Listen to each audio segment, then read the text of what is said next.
आता आपल्या आवडत्या मालिकेचे संपूर्ण भाग मालिका प्रसारित झाल्यानंतर लगेचच पाहू शकता फक्त सन नेक्स्ट वर. भारतातील प्रेक्षकांसाठी मोफत सेवा. बघ तू समजतेस तसं नाहीये. मग कसं सांग ना, कसं आहे? पाहिलं मी टीव्हीवर तुमचा तमाशा सगळा पाहिला मी. द ग्रेट सरपुतदारांनी दोन्ही सुनांची महामंगळागौर करायचं ठरवले. वा, आणि तुझा तो दारुड्या मुलगा तो स्वानंदीचं जे कौतुक वगैरे करत होता सगळं खोटं आहे. फक्त स्वानंदीचा वापर केलाय मीडिया समोर.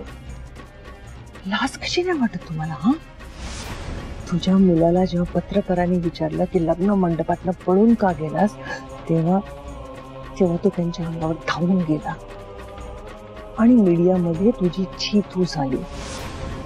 आणि ते सगळं कव्हर करण्यासाठी हा मंगळागौरचा घाट घातलास ना. आणि या सगळ्यासाठी तू माझ्या मुलीचा वापर केलायस. शरम नाही वाटत तुला?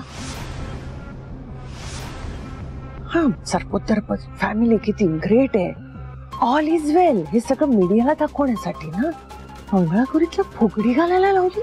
अरे तुझी बायको ती संचिता मूर्ख आहे, त्यांना अक्कल नाहीये. तू हे सगळं थांबवू शकला असतास ना, का नाही थांबवलं? माणसं का जनावर रे? हे जे सगळं घडलं ना याची मला कल्पना नव्हती, नाहीतर मी हे सगळं थांबवलं असतं. अरे तू मला ओळखतेस ना? ओळखते ना, खूप चांगली ओळखते तुला. आणि म्हणून मला माझ्या मुलीची काळजी वाटते. एक गोष्ट लक्षात ठेव, माझ्या मुलीला काही झालं ना, काही कॉम्प्लिकेशन झाले ना, तर तुला मी तुझ्या घरातल्या लोकांना मी सोडणार नाही. माझ्यावर अन्याय झाला मी तो गपचूप सहन केला. माझ्या मुलीवर अन्याय झालेला मी खपवून घेणार नाही. हे बघ, तुझा राग मी समजू शकतो, यावर आपण बोलूया, पण इथे नाही. का? का इथे नाही? तुला लोकांची भीती वाटते, मला नाही.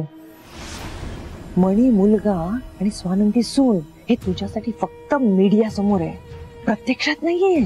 तुम्ही सांगता तसं ते दोघं वागतात. त्याचा अर्थ असा नाही त्यांना गृहीत धरून त्यांचा वापर करून घ्यायचा, जीव जाईल इतकं एक्सप्लॉइट करायचं. मी आता येऊ देणार नाही. मी मागच्या वेळी सांगितलं होतं, तू स्वानंदीला तुझ्या घरात त्रास झाला तर मी तिला माझ्या घरी घेऊन जाणार. प्लीज माझं ऐकून घे, शांत हो. मी हे सगळं मुद्दाम केलेलं नाहीये. जे घडलं तो अपघात होता. स्वानंदीला जर मला त्रास द्यायचा असता तर मनीषी तिचं लग्न लावून सून म्हणून तिला माझ्या घरामध्ये आणली असती का मी? एक मिनिट, स्वानंदी तुझ्या घरात नाही राहत, स्वानंदी तुझ्या आउट हाऊस मध्ये राहते.